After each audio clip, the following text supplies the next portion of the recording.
Assalamualaikum warahmatullahi wabarakatuh. Kita terpegot KTA ada nama GAM Independen atau DCRA.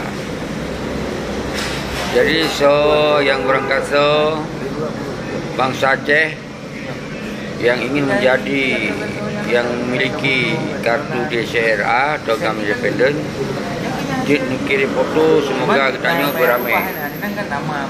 Semoga beramai yang dong itu. Jadi yang kamat KTA berarti kamu setia dong itu. Jadi nyoku yang belum sampaikan Pak Undro ke tujuan DCRA-nya yang sangat penting katanya tak kompanyo tinggalkan partai politik. Anjek pilih-pilih ni karena hana makna, hana bermanfaat untuk bangsa Aceh. Karena partainya adalah untuk yang minta kerja baik. Jadi untuk jalur yang minta jabatan, baik jabatan di PRA, di PRK.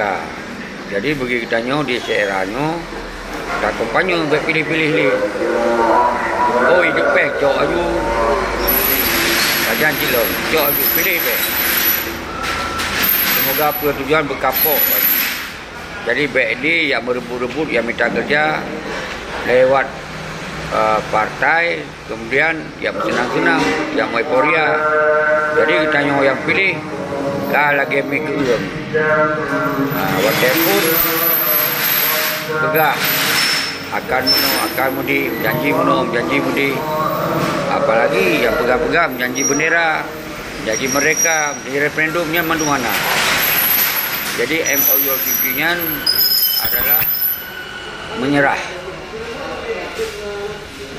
Jadi GAM Malik Mahmud menyerah. Solusi Euronya